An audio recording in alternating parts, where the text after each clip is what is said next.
Happy Sunday. Welcome back to Retake the Week. It's been quite the week, actually. Funnily enough, I was not expecting that update. It changed a lot, caused a lot of interest in the Reddit again, which is going to be something we're going to discuss. But before we get into all the Counter-Strike especially, let's quickly do what we need to do. This is a big thank you to the members who make this show possible.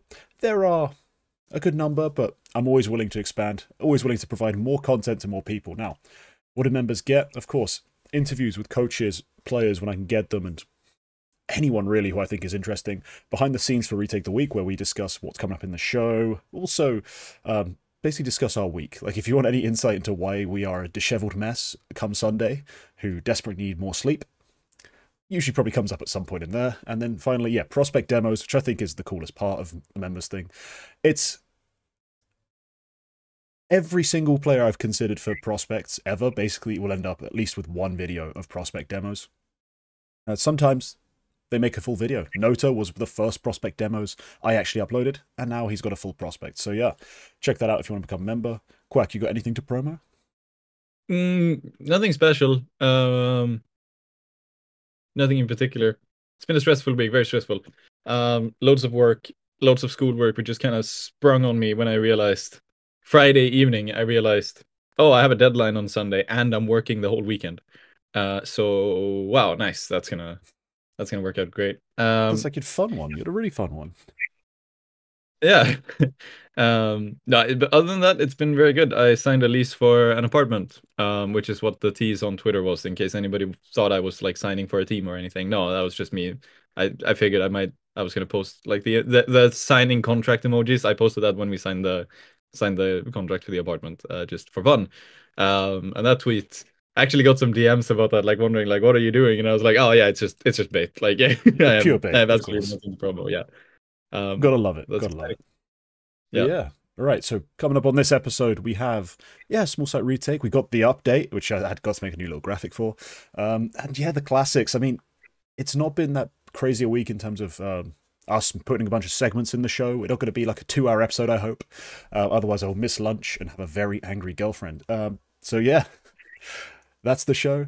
Let's get started with ESL Challenger Atlanta, because that has kicked off, and yeah, not too much in terms of crazy games have happened, but I think there's a few interesting storylines to touch on.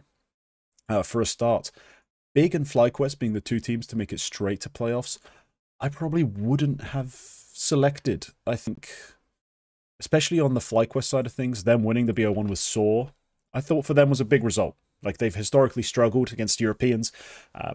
They've been able to compete sometimes in Tier 2, but I thought Saw were kind of a step above them, so I was a bit shocked when that happened. Did you catch any of that game, or do you think just FlyQuest are finding a new groove? Is there something special about them? I wrote that game off entirely. I think it is just BO1 messiness. Yeah. Because while they have a good win rate in the past 3 months, it is almost all Australia. They have won only, the Saw win was only the third out of the last 10 non-Australian games that they won. Yeah. And the other one was BetBoom and a win against Lin Vision in EPL.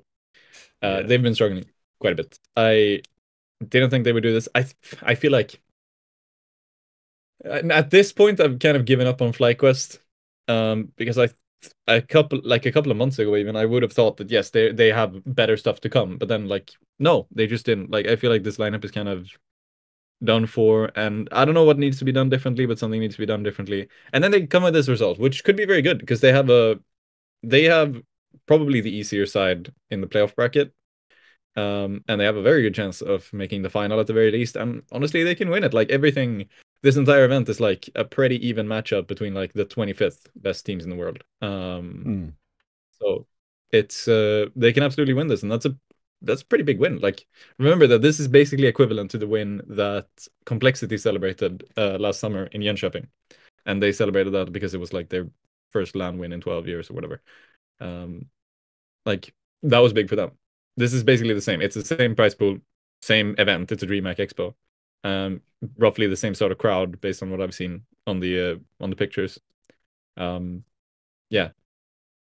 Yeah, I mean, I think there was, to be fair to Complexity, more teams I respected at that event in terms of one capabilities, in terms of overall talent. I mean, they did play like teams, they didn't necessarily play, but at this event it was Mongols, Falcons, MIBR. a step above probably most of these teams, but still, yeah, FlyQuest will take this. They just need to now prove that it wasn't just a BO1 flukes. Like, sure, you're playing a slightly weakened wildcard in that semi-final game, but at least they are a legit team. I mean, they were able to win their best of 3 game against M80 to make it out of the groups. And I think that might be the big shock, because coming into it, wildcard have lost Fuzi. Fuzi is still dealing with visa issues, still can't make it into the States. He's been playing everything remote, am I correct, when they do NA games? Almost everything. They went to Canada for a bit for the Armoury qualifier, and Right. then they played some American games at the same time. Okay. But yeah, So he can't come he's into the US, and like he's checked all of the boxes and all the qualifications for getting the American visa. Like Susp already has it. It's just a matter of bureaucracy at this point. It's a hold up for some reason. He thinks, or honestly, I think he suspects it as well. Probably because he lived in China. Like that's probably it. That's probably why he right. can't get a US visa. Yeah. That's annoying. That's really annoying. Um, But, they come in weakened by any metrics. If you see their games, Fuzi's often playing really well. I mean, we saw them at Pro League, and he actually was their best player. Even despite struggling, like not really making much of the event. A good start against Spirit, but nothing special. I do think he's a big part of it. So the fact that they've got Friend at this event, who, I mean, he's not terrible, but he's just not I don't think he's an equivalent replacement for Fuzi at this point. He's not played great, really, but they've been able to win off the backs of players like Sonic, like Susp. I mean, I'm a big fan of Sussy P. I say this every time he comes up. Like, he does a lot of things really well on a rifle. Not too hot from Jaber, but they haven't really needed him that desperately. He's really like their backup plan in this team. Like, the hardcore plan is Susp and Sonic win us, and Fuzi, yeah, to a certain extent, win us the game. Jaber, when it's a mess, clean things up, win a clutch, find a late triple. Not had to do too much of that, so I'm looking forward to it. Maybe if Wildcard win this without their main AWPer, their first LAN, I think it really proves a lot about what they're building. And it wasn't so delusional to have faith in them going to Pro League. They were a little spicier than I think a lot of people anticipated, and a little spicier than they showed in terms of their actual results. I think even in that game, even in EPL, they played really well because they played very good against Spirit in that opening game. People look at the Donk kill record. That map was still 11-13, and it required Donk. Like, to close it, Donk had to literally break the kill record in CS2. They played decent even there.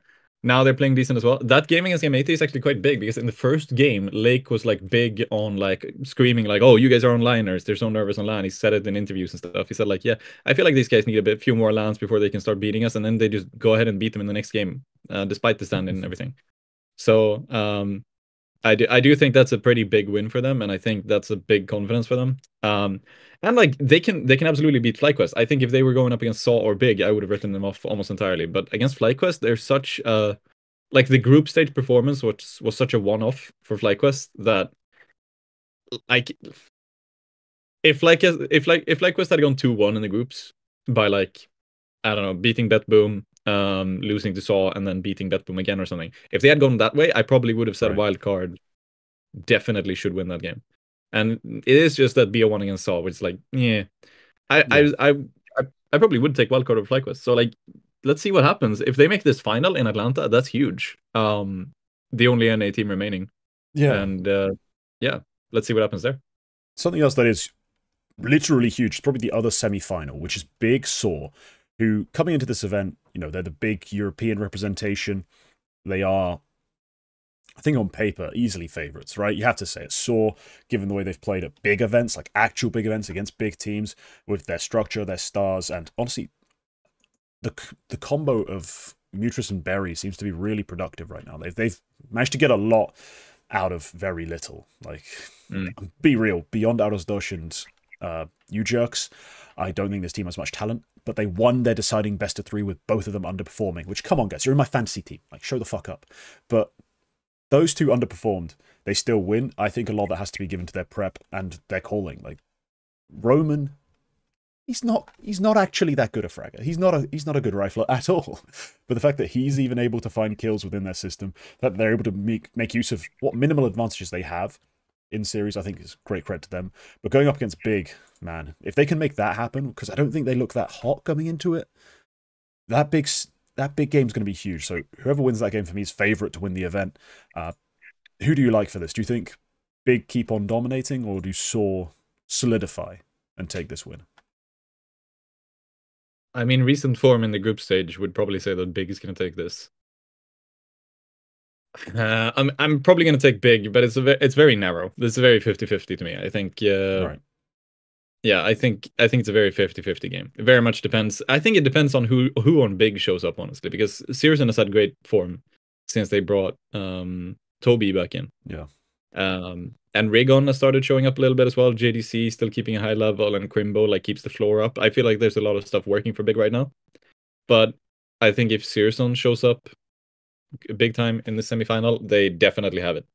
But I mean, yeah, like if that doesn't happen, it's absolutely a solid win, I think, because they're solid enough, and I think they have the floor not to like to exploit that sort of weakness if that weakness does exist in this game. So I'm I'm gonna say big, but I'd probably say this is like a 60-40 game. It's very I think it's close, yeah, for sure. What do you think? Yeah, I mean, I like Saw. I've said that enough, but I don't like the way they made it out of groups. You know, like as much as I give credit to their system and all that for getting them through, despite the riflers not being there, that's a big part of it. And moving on to the stage, I don't know if that's going to make you more comfortable as a pair of stars. You know, I need that duo to be absolutely firing, and that's going to be a huge part of it. Noteworthy, these DreamHack events, all of the games are on stage, so nothing Oh, is they really are. different. Oh, Yeah, oh, one of the few remaining events where every single game is played in front of a crowd. is the crowd actually there though in the group stage? Because I've attended my fair share of green dream hacks as esports security, so I've been at the stage literally all weekend. They're pretty deserted until the grand final, unfortunately, like in my I think it experience. really depends on the team. When I was there in Jönköping, there was definitely a bigger crowd whenever Mongols played, because they brought like their entire fan club Right. coming there. Yeah. Um, and Alliance, obviously, also a bunch of people showed up for the Alliance game. Basically, like I felt like half the crowd was like pro players. I was like looking around, like, oh, over there's all the Kappa Bar guys, and like, oh, over there's like all of the Little Mix guys, and like, but yeah, like a big crowd showed up. I think probably for the wildcard games, and M80 games, probably a big crowd showed up since it's home turf. But yeah, All right. Well, hopefully, Saw. yeah, Hopefully, they get something out of it. I'd give this. I'm giving the edge to Big because I think Big are criminally underrated right now, like 25th in the world. No, they should be way higher, just given the players, given everything I know about them. They should be a lot better. So this should be an event they win, despite not being the highest seed. Yeah, hopefully they have a good final against Wildcard. That's what I'm seeing. Big Wildcard, a good BO3, but probably an unfortunate German victory. We'll get them back, though. No worries. Right, let's wrap that up. Let's go on to the small site retake, because you've got an interesting idea for your small site. Instead of actually picking a small site like to retake, you've decided to go over this a weird topic slash game. I don't know how to explain it. Like, take it away. What have you done? it's a bit of a game. I was looking at the stats for the fall season so far, and I was like, huh. Who would I put into my top 10 right now? Because the top 3 is obvious. It's Zai Wudong and Monacy, of course, in some order. That's not necessarily the order I'd go with. I think it's very 50-50, like in that ordering. Anyway, who would be like 4 to 10? I have no idea. So I looked at like the top 20 rated players, and I was like, yeah, all right, there's a couple of like frauds who like make it into like the top 5 on rating alone. Who I don't think should be there. And then there's like a bunch of like the 17th player. Like that could definitely be a top 10 player. So I was like, who would I put in here? Like I was wrestling with this for a bit, and then I was like, let's make a game out of this. So we're going to go ahead, and I've picked out 10 of these top 20 players. The top 3 are excluded. Like we all know, you would put Zai Wudong Monacy somewhere in the top 3. I want you to blind rank these players. And I've picked out a Right. couple. So I'm just going to start you off right here. So 10 spots, 10 players, and the first one is going to be Frozen. Frozen. Hmm. I dislike his passivity. I can't argue with the numbers though. I'm gonna put him at 6. I don't think that's. I think that's a good place to start, just because I don't know how Yeah. many of the players above him you're including. Yeah. Here's probably another interesting one. Wonderful, because I don't know where to put this guy. 10. 10. What, really? Yeah, All right. 10. Nico. 1. Nico this season has been fucking insane, and I don't think he's got enough credit yet. Yeah, this is fall season only. I don't know if I mentioned that. Yeah. First half of the year, out of the window. Yeah, Wonderful's had a better full season than the spring season. I still think he's a bit of a fraud in terms of just his rating being inflated. His KPR's kind of shit. I watch the games. Yeah, I'm not that sold on Wonderful. Still better than first half, and he's probably better than Torji now. It's just, yeah. Bit. Oh, I like Bit. 5. You put Nico 1. Yeah. 5? I much prefer Nico's much better than Bit. Did you say 5? I did. 5. Right. There's only 4 players between, there's only 4 players above him. A lot of players. Shiro. Aha. Yeah. 4. Yep. That's weird. That's always tough to think about with Shiro because Spirit, kind of have been all over the place, but I still think, despite his numbers, he's that good. Flamesy. Right. Oh my god, his numbers have been that good, haven't they? They've crept into the rating. Especially in the Cologne win. He was outstanding. Yep. I can't put him 2 or 3, so I'm gonna put him 8. Just because I feel like there's a gap where someone's gonna fill in. Oh. Yeah. This is one which is interesting. This is out of the top 20 in the fall season so far. Ultimate. Ultimate? Yeah, he's in there. I mean, for the fall season, you could argue he's got a space amongst the top 3 of this specific list. Like, he's been probably kind of nuts. Like, I'm looking at him. Doesn't really play much in terms of playoffs. I'm gonna put him at 7. Yep. But I've got a feeling like Ultimate's going to be a guy to keep an eye on. Yeah. Xantares. Damn it. He's played one event, right? Like one big event. I think he's played event. 2 or 3. But he was only good in... Well, he was good in all of them, but like Eternal Fire only made it deep in one. Because they didn't make it out of the Cologne play-in. They finished second at Bet Boom Dacia Belgrade, but he was actually very mid there.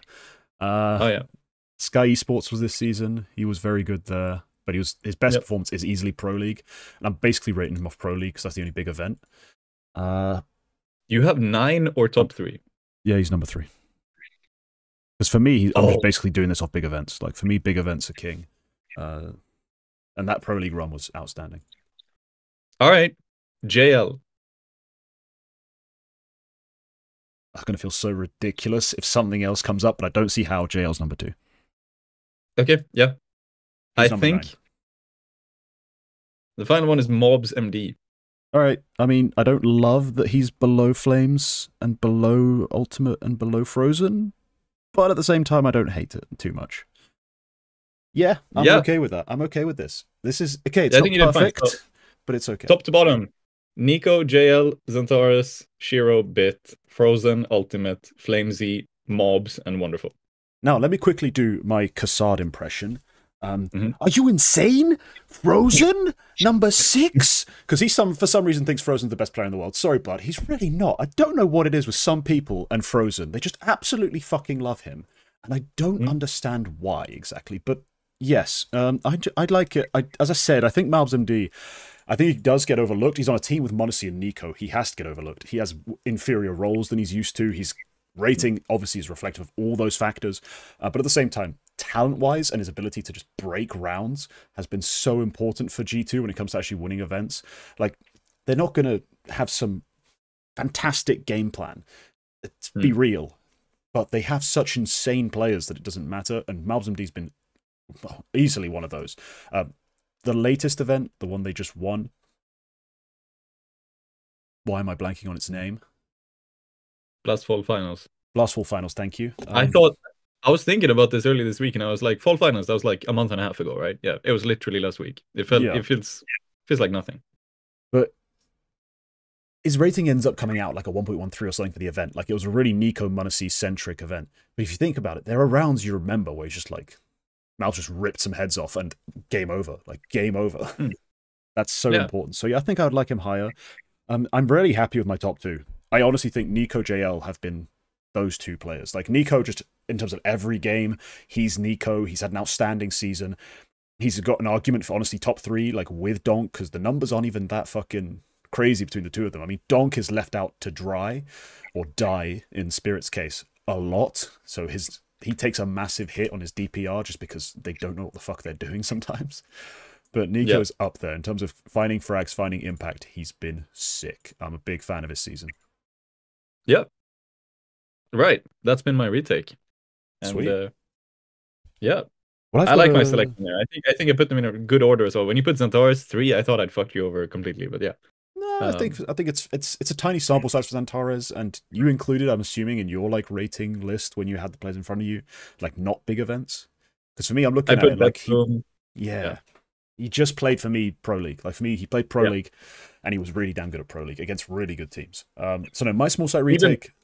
Sorry, yeah. let's continue. Go. No, even with Betboom and all that, he's still like top 5 on rating. Like Is if he? I was doing this list, he's like top 5 on rating. Yeah, I think he's Okay. top. I think he's sixth, even with including Zywu, Donkey, and all of them.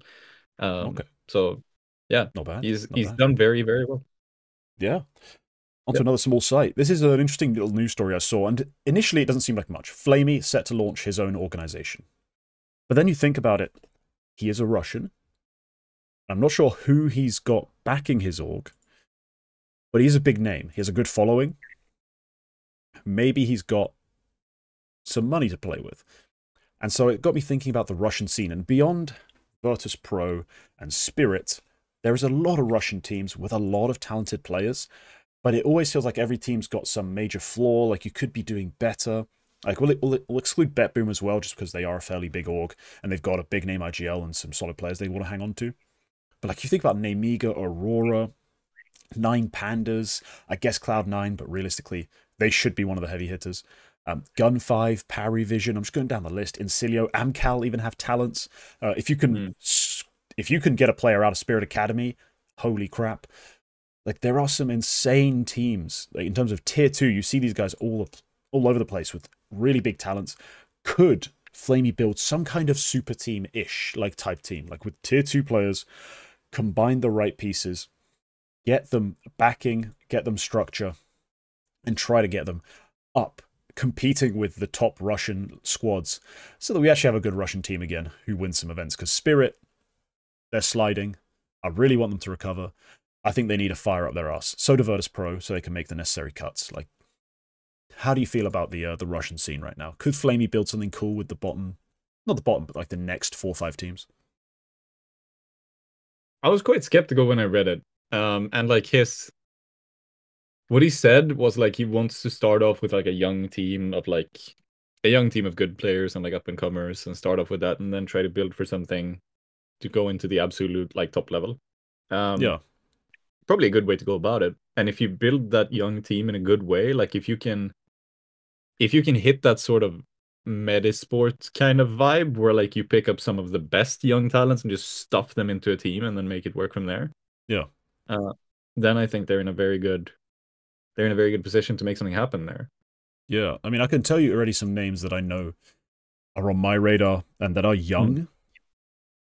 Like they are very young, these guys. So you got like Xanta, who's 20, Result 19, Shalfie and IGL at 22, pretty young. Further down the list, Amcal obviously have Nota. I'm a big Nota fan.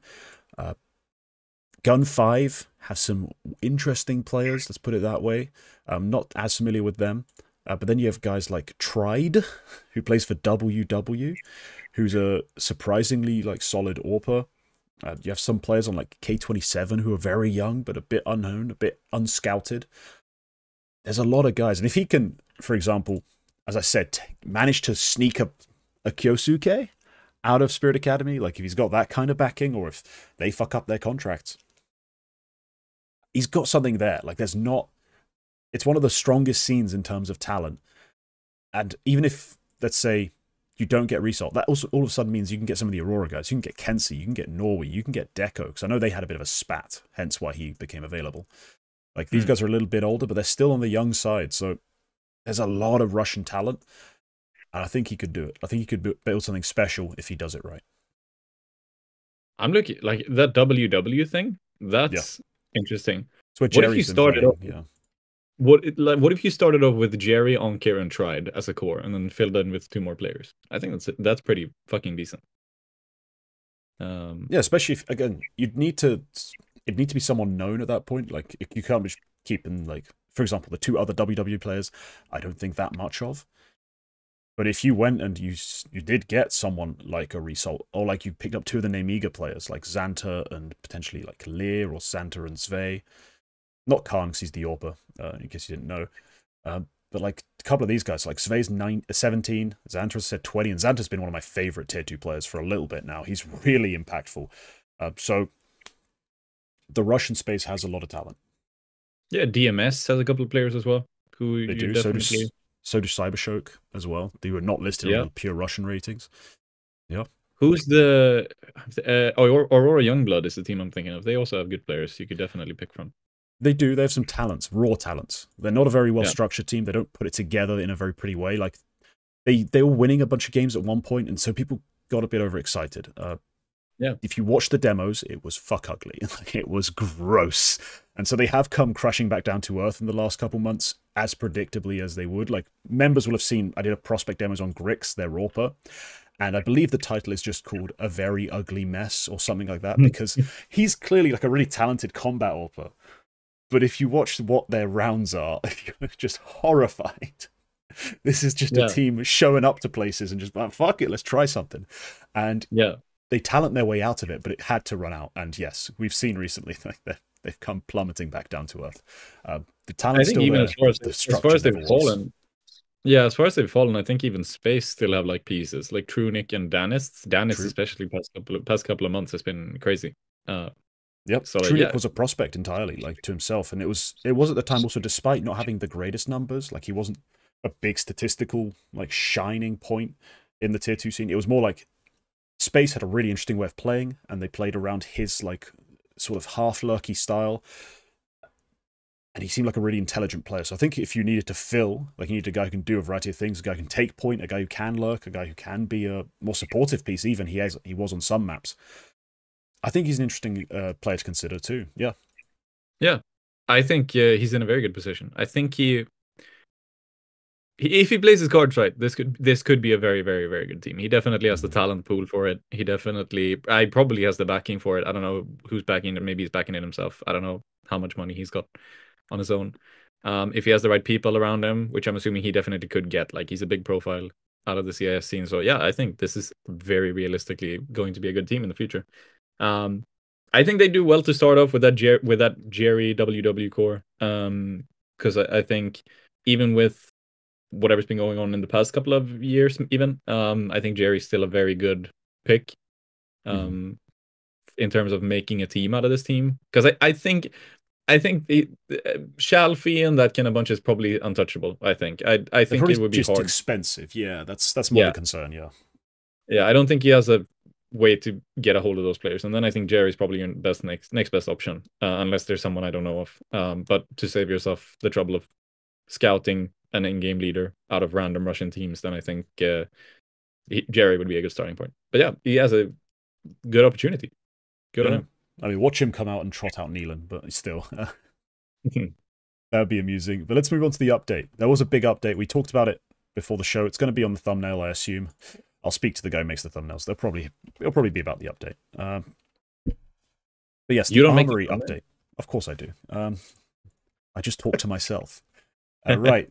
Let's talk about, firstly, I want to just start with the Armoury itself. I don't want to talk about, because obviously most of the finicky details people talk about is the whole changes to the animation and the way those things work. But let's start with just the Armoury, because I saw the Armoury update and I thought, what the fuck? Honestly, what the fuck is this? I was like, is this a new version of the crate that they added a while ago to like store your skins because you had a gambling problem? Like, what is the idea behind this? But it basically, correct me if I'm wrong, maybe you've played around with it more. I haven't actually bought the pass. I've just been watching what everyone's been doing and testing how the game feels.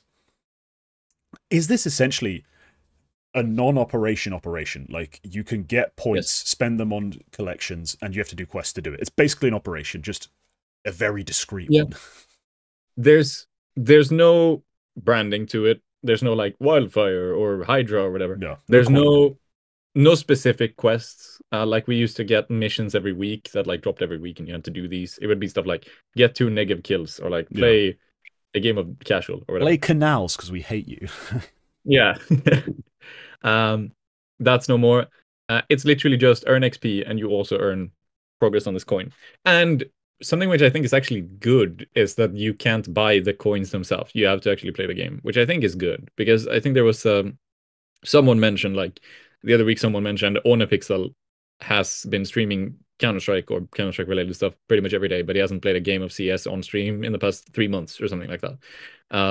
So I think, adding a genuine, I mean, there already is like a slight monetary incentive to play the game because you get the weekly drops and you get like the cases and whatever. Now you actually have like, oh, you can kind of choose, and you can choose like, oh, I want to roll for this skin. Then you can't just be Anomaly and buy 20 million points with your skin club sponsor or whatever. You have to play the game to earn the points. The best you can do is buy more passes because you can have several of them activated at the same time and level them up. But yeah, it's a cool thing, I think, and I hope that the like system, like the framework of it, I hope that's something that we get continuously in the game moving forward. And like, it's probably easier to roll out an quote unquote operation if you can literally just like have this storefront kind of thing and just swap out things. So I think that is a good idea. So I hope we get to keep that going forward, and it's not just like this is the Armoury operation and then it's gone and we go back to having nothing. But yeah. All right. Actually, before we move on to something else quickly, I just want to ask you this. All the collections, all the stuff they've added, what's your favorite? Like, what's your favorite skin? What's the favorite thing that's come out? Graphic? Is it called graphics or designer, whatever that collection is called? I thought that looked awesome. The one which is like graphic design. The graphic design collection. Okay. Yeah. Because even the low tier skins, I was like, damn, if I could like buy this for a couple of cents on the Steam market, I will, because that looked fucking amazing. Yeah. Yeah, I like that. I like the like boxy graphics kind of thing. I think a lot of them look decent. I think I can't remember what all of them were called now, but the overpass graffiti one was also pretty cool. I like the deagle out of that one. So it's cool. Something I like, which is kind of flew under the radar, I think, is that they released a bunch of stickers specifically made for crafts, and I think that's pretty cool. I thought that. Okay, yeah. I was going to bring it up if you didn't. I was like, most like the character craft ones, I was a bit, they're cool, but okay. I was about to say, but the website I was using to look up everything has them listed under the wrong names. The character crafts, whatever, the elemental ones are the ones I think are going to be so dope for creating stuff, especially because you can rotate, you can position them exactly. Put them on top of each other, sick stuff. Like, yeah, you can. I mean, I'm just looking through these. Like, even the low-level ones kind of have uses. Like the lightning bolts, it's going to be pretty sick. Like, the skin cells are going to have a field day with this. I'm sure there'll be loads of YouTube shorts popping up telling me about, look how I made a CT character model bleed out of his eyeballs on my gun. Like, something like that. Yeah. They have added blood streams to it.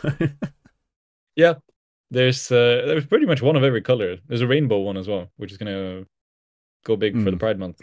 And then there's a bunch of stuff. Fuck, my chair is broken. I need to like raise it all the time, otherwise it just sinks to the floor. That's why you keep going down the frame. Yeah, I thought you were just like you just had terrible posture. I didn't realize your shell was just sinking.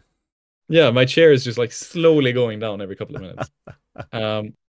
Yeah. I like it. The charms, I think, I like the charms. I hope, I like them. I'm not necessarily too big of a fan of the designs themselves. I think it's like, it's a bit meh. I don't like the sausage ones. I do hope we get something for the major, and I hope it's team charms. I hope it's because I've been thinking about this ever since like the rumor started with charms. I was like, oh, major team charms. Yes, I want that. And like you could do some fun stuff. Like you could do like a picture of pro players' faces and like put that on your gun. That would be kind of cool. Imagine if it was like a little locket, like a heart-shaped locket, because you guys are all pretty weird. You actually physically love players. I've seen the comments every time I talk about snacks. You are actually in love with this man. Like a little heart locket, and then if you get a kill, it opens and you get to see him. Yeah. Or just like swing it around and like the lid flies open, and then there's a little picture. Yeah, that'd be cool. That would be awesome. I want that. I want that right now. I want that for all the Shanghai players. Yeah. But I suspect we might get team charms, and then people are not going to like them, and it's going to be the same as like the graffitis and the patches, and we're not going to get them for the next major, which is going to suck, because I still really like the patches for the Stockholm major. I thought that was really cool. Yeah, they looked alright. I just thought they just didn't add too much was the problem. Like, I didn't really care for it. Like, I don't look at my chest the entire game, but I do look at my gun, and that's why stickers work, and the charms probably will too. Personally, not bothered about charms. I see a lot of people complaining on the Reddit about that. Guys, it's an aesthetic that you don't have to buy. Yeah, you could just live without it. Who cares? Like I saw people complaining about the fact that it was added. And yeah, so this is the cash grab update as it was referenced on forums, despite the fact that a lot of people have been desperately crying out for an operations style update where we have like quests, you have a bunch of new content you can interact with, you can choose to actually go buy. That's been a big update for that, and apparently the content creators have been loving it. The skin cell content creators have been all over this, so that's cool. But yeah, let's talk about the nitty gritty stuff, the stuff that actually changes the way the game's played. Animations have changed. So, amongst other things, character posing has been updated. The feet pin unpin, the Michael Jackson problem has been addressed. That is something I noticed. It used to be a thing that happened not too regularly, and it wouldn't be a problem on low ping, but like on certain pings, you really did get motherfuckers straight like just fucking hee-heeing at you. And addressing that, I think, has been a big deal. Some of the ones that have been changed won't be too big a deal. Like, changed ladder animations and behaviors. I didn't realize there was a problem with ladder animations and behaviors. And a lot of the miscellaneous patches they've done feel like that as well. Like, I didn't know there's a problem. But the ones that really matter is the posing on slopes, the feet pin, and also the way the walk animation works. It did feel like sometimes you get like really weird like crabbiness to like the legs. Apparently they've made a change for that, and I haven't noticed any in the games I've played. So I'm pretty happy with the animation changes. There's apparently also been a change on the netcode side from a video I saw. I'm not sure if this was in this update or somewhere else, that has reduced the delay between animations. Like in you shoot and they die. Like it's changed the delay between the two happening. I never noticed that problem particularly, but now I play the game, it feels slightly faster, and I don't know how to explain it. I was like, oh, okay, I see what you mean. Like once I actually shot someone in the head, took a while, but once I actually did, I was like, okay. That's an element of satisfaction that I think has been increased. Like, I like that. I'm gonna have to find it, but one of the Valve devs who's been tweeting a lot recently, he posted something earlier today. Let me find him. Yeah, this guy, Fletcher Dunn. Oh yes, I know the name. Z Post Facto on Twitter. He posted something earlier today, which is like there's a bunch of stuff you can do to increase your netcode, because a lot of the time, like, routers cause a lot of issues that aren't even CS related. It's just that people blame CS for the netcode when it's actually a problem on their end. So I'm just going to read this out loud. My coworker, so somebody posted here, see if you can figure out when I enable the TP-Link home care antivirus and when I disable it, sad face. So like it's some fancy setting which is supposed to do good stuff for your router. I have a TP-Link. Turn this shit off. He is, oh yeah, you know this stuff. Yeah. He basically reposted this and he said, my coworker who has last mile fiber, gigabyte internet, and a beefy gaming system was having bad CS gameplay. The problem ended up being his $300 gaming router causing jitter. If you have a nice router with fancy QoS or security features, try turning those off. And then quote tweets another thing, which is like somebody like jitter is a problem apparently with some people. So like networks are complex. Like it's very complex. Like, yeah, online connectivity is really complex, and especially if you're trying to game, Counter-Strike, which is like a high performance game, I would say. You need good internet to play well. That can be really tricky, and there's a lot of stuff. It's not as simple as Googling like how to fix my lag in CS. It is significantly more complex than that. But as much as CS can do, I think they've done pretty much everything they can. I don't think Valve can do much more. So check your router. I'm sure there's a few experts who would in the Reddit tell you how rich Valve are, and that they should just hire a bunch of people who've never seen the source 2 code, but who should just come in and fix everything, because guys, just spend money. Send me a DM if you're one of those people on Twitter, Quacke69, and I'll have a civil discussion with you. But yes, when it comes to networking, keep it simple is always the solution. Anything your router wants to do that's enhanced, anything like that. I mean, if I could, I would just plug myself straight into a switch. Like I don't. Yeah. It's not that complicated a thing. It just needs to be kept simple. And there's a lot of very specific to your device issues you might have. So yeah, do take a look at that. I know mine's not going to have any problems because I set the damn thing up and it's dog shit. Can't do anything. It can barely connect to the internet. So yeah. Thank you, One Stream Fiber. Your 1.7 star reviews are very well deserved.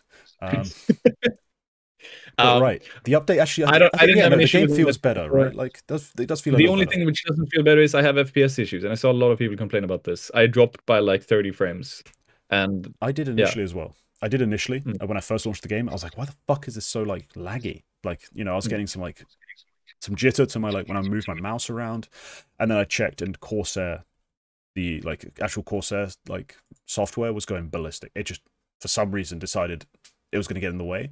Um, Something was going wrong between Corsair's like firmware that it has on your PC and the CS itself. So I just removed Huh. it from Task Manager and everything smoothed up again. My I still have to run the game. Like I can't run it on the highest settings possible. That's from Yep. launch anyway. It's a modern game, so I'm not too worried about that. Yeah. So no, my FPS has been okay. I'm just bad at the game, and I don't make excuses like half of Reddit. So Yeah, I don't think there's a single setting in CS I could turn down lower and I still got FPS drops, but I didn't actually dig too deep in it because I saw a lot of people complaining. I think what it is just that like this new update brought maybe some new stuff, some new like performance stuff, and like that stuff just hasn't been like, like you said, it's a lot of like specific to your device kind of things, and it's like it just hasn't really tackled those yet. Like maybe there's an NVIDIA setting they haven't checked yet, or like there's something they conflicting with some NVIDIA driver or something which doesn't work anymore. I'm yeah, I gonna try wouldn't have updating that my because drivers. AMD only because I'm fucking sick. But yeah, Yeah, I'm just gonna try updating my drivers and hopefully it works. to try it. And for everyone who's got performance issues, whose PC is 8 years old and 8 years ago wasn't even good, shut the fuck up. I don't care. Like I see that on Reddit all the time. Like I've got this PC, but I'm like, these were cheap and kind of shit 8 years ago. Shout out to Come my on. homies who have PCs older than them and run the game at 25 FPS and do not complain. My word. Okay, that's. I Yeah. didn't think that was possible. I mean, to be fair, you probably have some Zoomer ass friends. That's probably why. Yeah, yeah, that's why. Us old men, none of those issues. We're just too old. But yeah, there's been a bunch of bugs that changed. I didn't notice half these bugs, so I can't really say anything to it. But I honestly appreciate the update. I'm just hoping that now that we've got some flashy new toys for the kids to play with, we can essentially the devs can just keep locking down on the stuff that improves performance. Like Yeah. if we can just get the majority of the fan base not screeching about how low their FPS is, I think that'd be cool. And I don't really care about VAC. I still don't really care about VAC because I still think if you're good at the game, you should be playing on separate matchmaking services with their own ACs. So I don't get the problem. Like that's just a me thing though. I don't actually think it's an opinion many people share. Yeah, it's gotten better. Like the new VACnet thing makes it basically impossible to spin mod. So yeah. Well, that's nice. Yeah. Right. So that's the new update. A pretty big update, sizable update, a lot of content, but also some slight performance tweaks that I've actually appreciated, especially on the animation front. But all right, let's talk about the next one of the regular topics that's been going on this show since we started, the Eternal Shuffle. The segment, just like the topic itself, never ending. So the first thing, there's a new Mouse NXT lineup, which I'm sure most of you are not familiar with because it's a Mouse NXT lineup. A bunch of kids have been signed, and they've kept one player from the old roster, that being PR. So that does mean that Bermilov is also out the door. Shame for him. I think he's still a bit too young to be playing in a real team, but hey, he's been given a chance to explore his options. But PR's been kept on. Blick has been signed, who is from Iceland. Click with 2 Qs from Finland. Yorko from Bulgaria, who I assume is the IGL. No, he's 15. Yeah. Why'd you have a picture, buddy? Bro is actually the IGL, I think. I think No he was way. leading. I think He was is. leading I this think he Quickstar was. team? I think he was, yeah. Jesus, the kid's 15. Anyway, and Zelex, who played briefly with the roster before this big change. It went terribly, but, it was 2 games. Like, the first map was fine.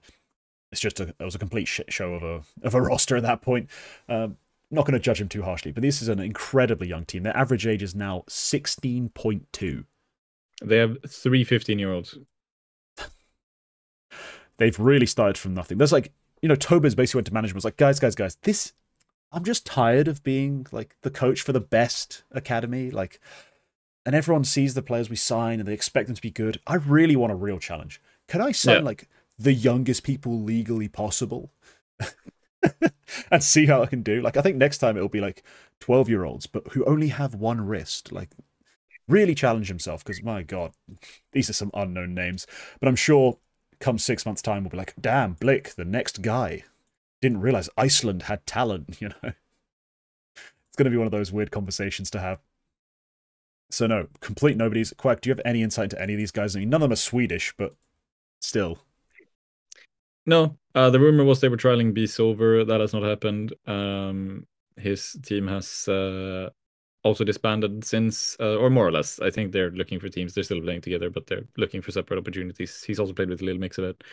Um, no, I have absolutely no insight. I think Blick is good. I've seen him around, like I've seen him in advance and stuff. And I talked to someone and they were like, "Oh yeah, we trialed this guy for a bit in advance, but he was pretty bad, so we stopped with him, and now he's up here. So I guess he must have really pushed for like a big improvement."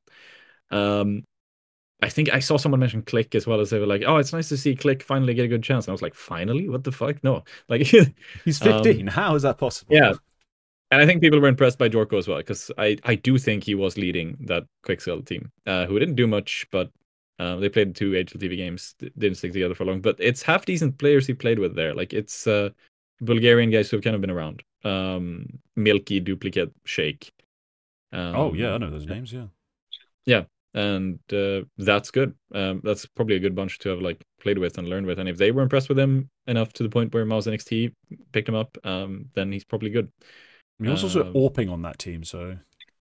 I think he's opting here as well. He was the only Okay. guy who got op kills in the game. They played one game, which was Shuffle Masters, and they went up against Johnny Speeds immediately, and they kind of got battered.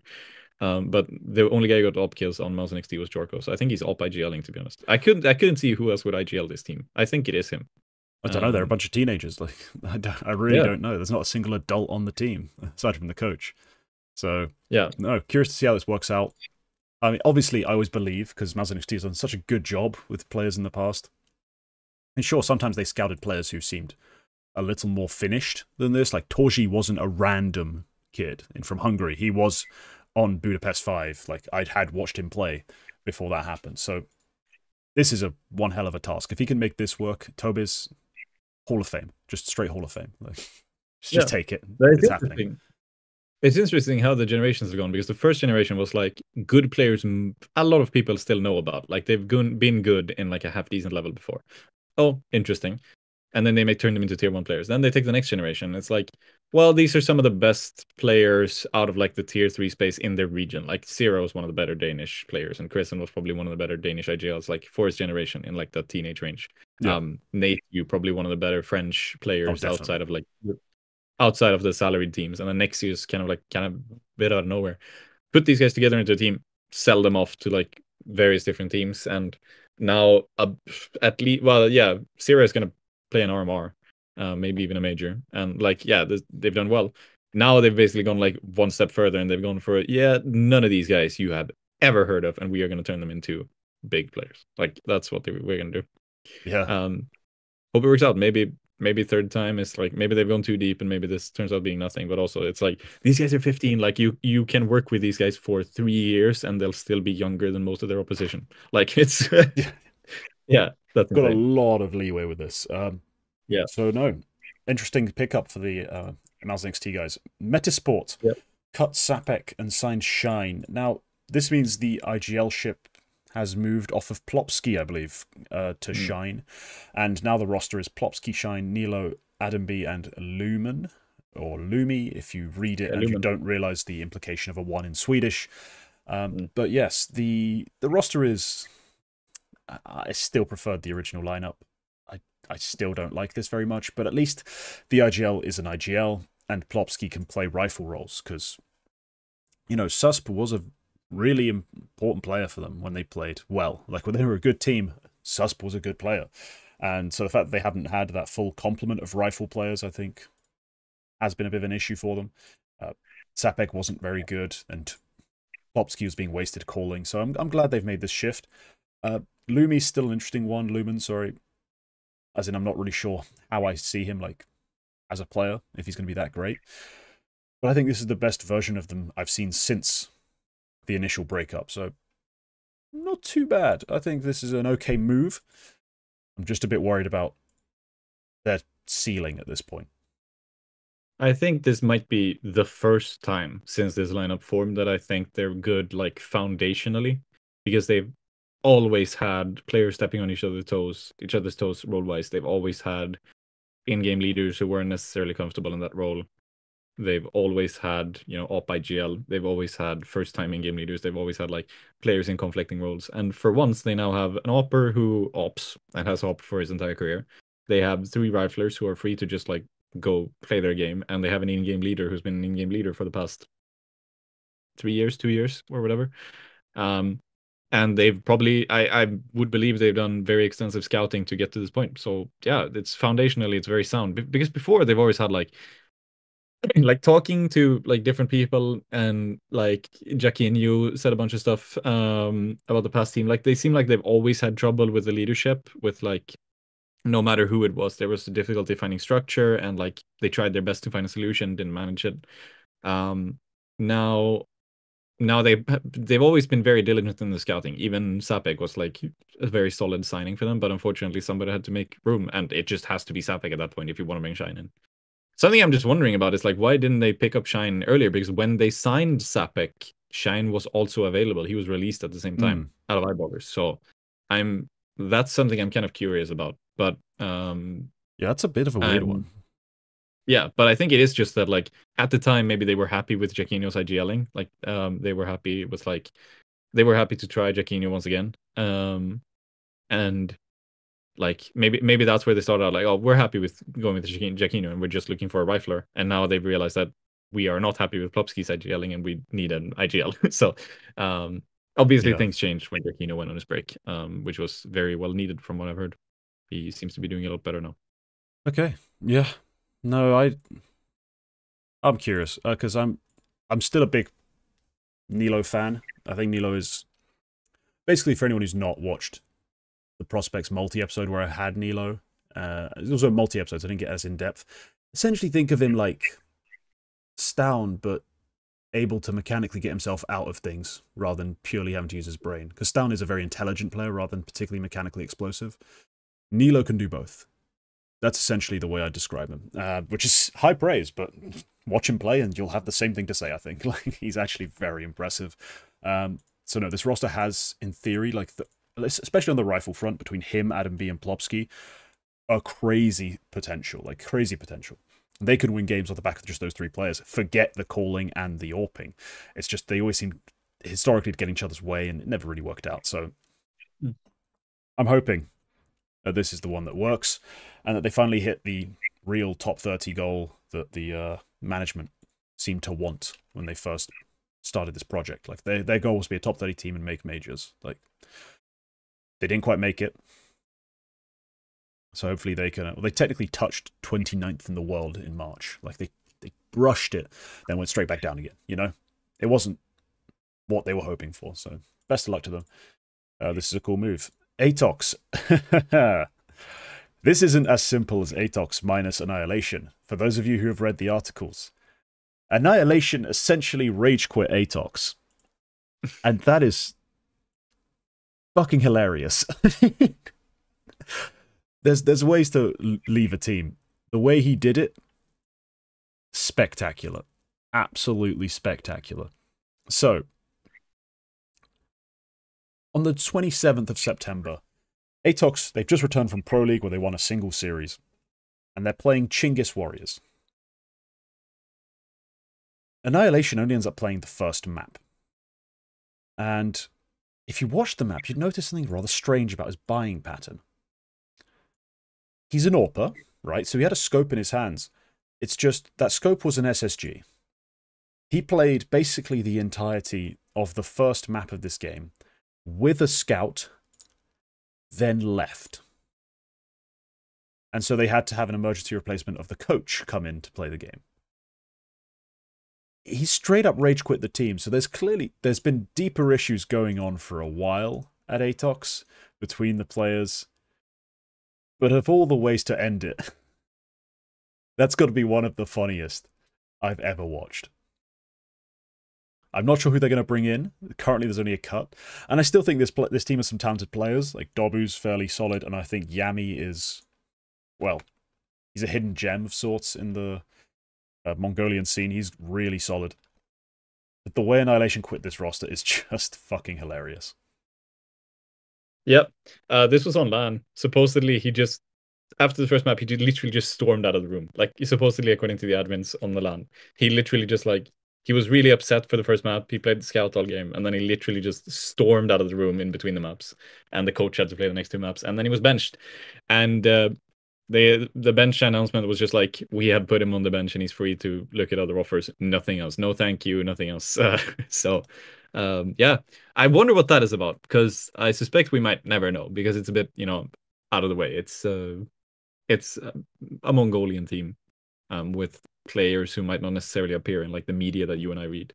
Yeah, that's what I was about to say. Sorry, if you do want to find out more, I already believe that the Geographically Challenged podcast has some details we don't know about, but they also will have more in the future faster than probably most of us will. So they're well connected in the Asian scene. If you don't know That's that the one podcast, with it's Elfish Guy and and Blair and some other. Elfish Guy, yeah. Elfish Guy, So yeah, go sub to Elfish Guy or go at least follow the podcast because I know you can sub to podcasts specifically on YouTube. Yeah, that'll be the place to find information on this specific topic. They'll know. Yeah. Awesome. Yeah, but right, finally, Revenant just officially cut Adex. Yep. This has been in the works for literally months. Yeah, but it was just posted literally as we were recording. Like an hour Yeah, ago. so members will remember I did an interview with Pakish, who is the coach / GM for Revenant. From what he tells me, he had to do a lot of the GM work as well. But basically, at that point already, Adex wasn't playing with the team. Whenever that interview came out, which was, must feel like 2 months at this point. Probably. Let me check. So I messaged him about a player. Hang on, where is it? There he is. Late August. So about a month and a half ago. Yeah. And since then, it's like I've known they're cutting him. I know they're trying to find other players, but it's never been made official. So I couldn't really discuss anything. But essentially, Adex, whilst definitely a talented player, just didn't fit like with how the team wanted to like approach their communication, the way they wanted to like rep, the way they wanted to their AWPer to communicate his ideas. It just didn't work in between the coaching, MBK, and their AWPer. It just wasn't working out. They had to bench him. They wish him the best. It's just it wasn't working out in this specific combination of players. So yeah, a player that I thought was a great pickup just because of how wild he was in Gucci Academy and some other teams he played on. Like, he was a really aggressive AWPer, loved a repeak, loved an opening attempt. Definitely one I'd look out for. If he gets picked up on a smaller mixed team, he'll be a fun player to watch. He's always been box office. He may have not got the great results he wanted at this team. His rating ended up at a 1.04 for Revenant. Not spectacular, but he was always fun. So that's a guy I'd keep an eye out for. And hopefully they find their replacement soon, because Nivera's been AWPing. They played with Tizian briefly. I was really hoping that they'd be picking up Netu, but I don't think that's going to happen. But no, this team has some crazy talents. Nivera, Reiko, Launex is like a very multi-tool kind of player, but still also talented in his own right. They could do a lot. They just need to figure out their fifth. Yeah, good player. I can't say anything else about him. Really, he's still a very good player, and I don't think there was any particular reason why he was gone here. I think, as you say, it just didn't fit. So yeah, nice to have another good AWPer on the market, because this guy could do very well.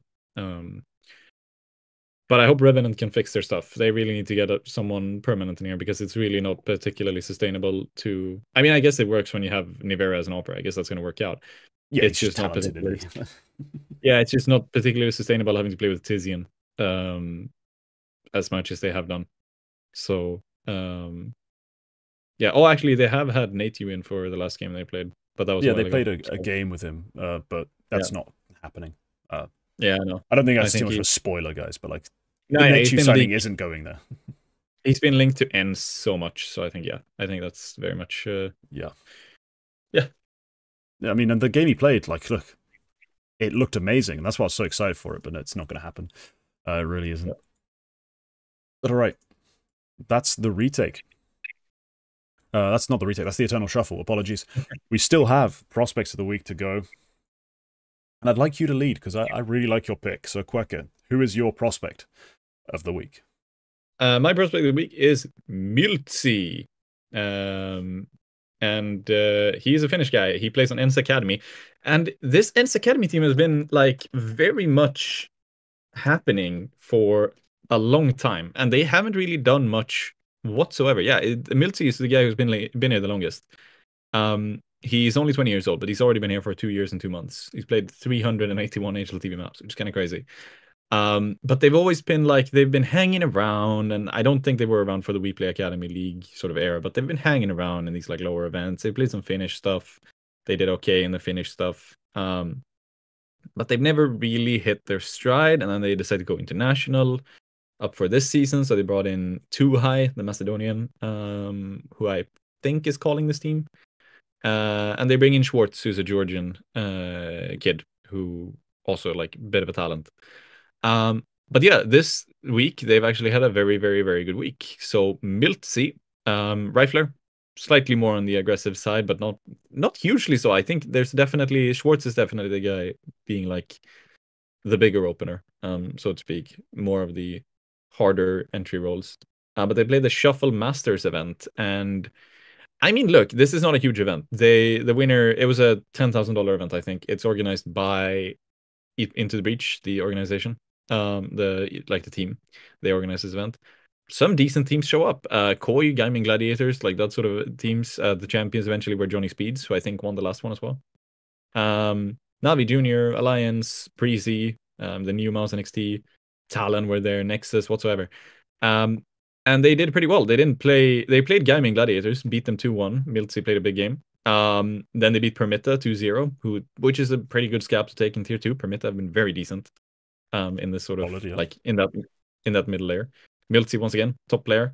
Semi-final, they play 500, who have very good players, but they just flail about. Like they are, I don't know what they're doing. Miltzi once again, 135, beat them 2-0, and then go into Johnny Speeds. You're never winning that game. Johnny Speeds are just sort of a level above, and they get thrashed in the final. But that's a very, very, very good performance, and especially Miltzi then, because I don't think there was anyone else on this team during this week who was playing anywhere near as good as Miltzi was on average.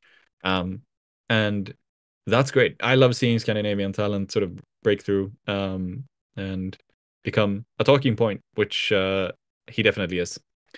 So yeah, especially with Ends sort of in roster turmoil, it's nice to see they have a backup as well in case they want to replace someone. I don't know who it would be. Kalar maybe. I don't know. But yeah, there's definitely a full rebuild coming out of Ents. That's not a surprise, I think, to anyone given their results. Whether or not Miltzi ends up being involved is a different question, but Miltzi is, yeah, he's been the best rifler on the Ents Academy since they started the Ents Academy, and they did play 2 seasons of We Play, seasons 5 and 6, they did. And they played horribly. They were awful, and that actually includes Pody and Miltzi, like the 2 best players on this academy at that time. Both played pretty bad. It was just an awful start. But when the team eventually started getting not great, but like competitive in tier 3, Pody was obviously the leader in terms of the rating. He was probably the only guy who consistently delivered some sort of round-winning impact. But Miltzi was the clear standout amongst the riflers. So I'm really glad that in this new generation, this new iteration, they're able to firstly win games, but also secondly, we're able to see Miltzi continue to grow and continue to be a competent fragger. I mean, he's 20 now. Probably at some point is going to start looking for ways out of the academy. If that is in the main team, cool. If it's not, oh well, we'll watch him play somewhere else. Yeah. Whatever it is, we'll end up watching.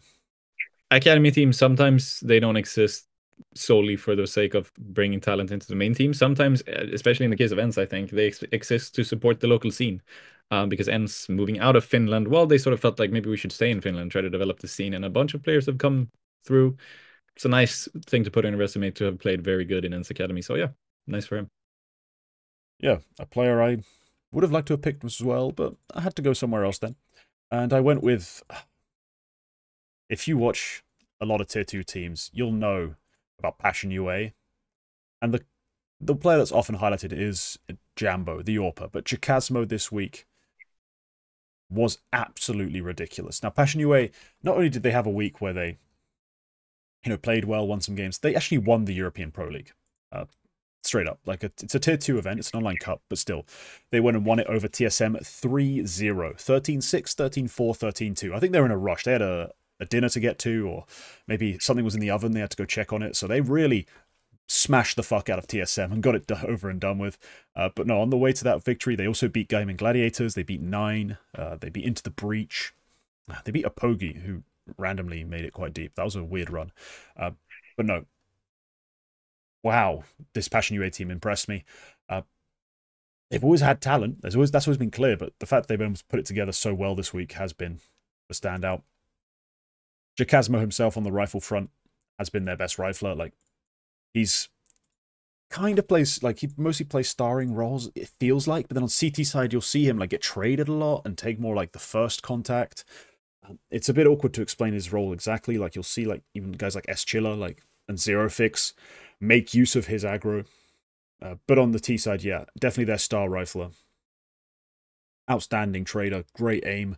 I did a prospect demo about him, so anyone wants to see, I believe it's an Inferno game. Anyone wants to see that, go watch it. Yeah, Jacasmo, really impressive player. And one for the future. I mean, damn, the Ukrainian scene. Got a lot of good players. Yeah. We're wearing out his name at this point. Jacasmo and Jambo. Maybe slightly in the shadow of Jambo, like you said, but yeah. Not a lot of notes. Great player. He's one of those, you bring this up to me sometimes, oh, you could definitely build like a tier 1 team with only Ukrainians, even without tapping into Navi. And Jacasmo is one of those guys you definitely put in there right now. Yeah, cool. Actually, that's a really interesting thing to think about, because slightly over a year ago we were talking about this, how Navi was sort of breaking apart and oh, they can't sign any Russians or they don't want it, but they can't. They chose not. They can't sign Russians. What are they gonna do to can they build a full Ukrainian team? And we were like, no, there's no fucking way they can build a full Ukrainian team. There's just not enough good players for that. There's absolutely no way. And then less than a year on, we have Bait, Passion UA, even Favbet to a degree, a bunch of teams playing very well with it goes even further than that. If you go down, there's even Kono, LNG, all of these teams. There's Ukrainian only events that happen sometimes, and I see it and I'm like, LNG is the only place I see them is these events. But they're able to upset. They're able to some of their best players really frag out. There's a depth to the Ukrainian scene right now that we really weren't expecting. When we made those statements at the time, the Ukrainian player pool really felt like, it was more than a year ago at this point, but yeah, it was Simple, who's CS2, if it's approaching CS2, you're kind of the international version CSGO of the Navi team also wasn't that great. Bit, yeah, at that point we still thought them as a very system player, you need to put him in the right spots, the right times, set him up the right way, and then he'll frag out. And then who else? You'd already seen them play with MPL. They brought him in, forced him into roles as a teenager that just didn't work. It went horribly, and they kind of then excluded him themselves and removed him. So it was not looking great. But now you think about how these players have all found new lease of life. Talents have come up. Passion UA has just come up in that time period, just from nothing. After Fear joins, guys like Headtrick, Wrinkle have both changed teams and been able to find insane production. Then you have all these riflers, the MPLs of the world, the guys who were always on the Bait guys that were on the team back then, but also the guys there are now, as well as the young teams. Yeah, crazy amount of talent has come through for Ukraine, and hopefully they can make something of it. I think there's a good base for them. Maybe Bait make a good run at the major, get some upgrades potentially, take a Jacasmo, bring him onto their own side, and we see a crazy Ukrainian team in the future. Yeah, Passion are also at the RMR, so they can make it run themselves, to be honest. But I just have more faith in Bait. But if they do it, I can do it. So do I. Yeah. Who's it who owns Passion UA? Is it Zinchenko, right? Yeah, okay. I was thinking very he's a football player. Several times having to stand in for them as well, and did well. Yeah, I remember. He's solid, isn't he? Yeah, very very good. It's him and Neymar, like the footballers who are actually good at CS Yeah, I and mean actually Neymar, play I've like never seen him play at pro level, but I've seen Zinchenko play yeah. against Bleed. That was the game, yeah, and he ends up Yeah, fine. Like, sure, they he's win a not lot. a god, but he goes 12-12 and then goes 10-14. Like in a pro level game, that's better than like Snacks achieves. Like, Yeah. like he's not that bad, which is shocking. But yeah, He has Ukraine. an HLTV picture with the Passion Yeah, jersey. he Holy does. Yeah, shit. it's great. It's great. Ah, come on, you Spurs. You please, please, we're gonna edit that out. We don't need such losers associating with this show. But all right, that's going to wrap up everything. I mean, where are the titles then? Where are the titles? Pull that face again. Where are the titles? Anyway, Where's Arsenal's titles? Like, who cares about Arsenal? Who he's an cares Arsenal about player. Arsenal? Who cares about Arsenal? Right. That's the show. Leave a like if you enjoyed. Leave a comment telling us why Spurs are shit. And also, whilst you're at it, tell us what you think of shit, because I think it might be Spurs. Yeah, sub if you want to see more. Remember to become a member if you want to get the behind the scenes, the prospect demos, and all the other good stuff. And yeah, that's all for this one. Goodbye.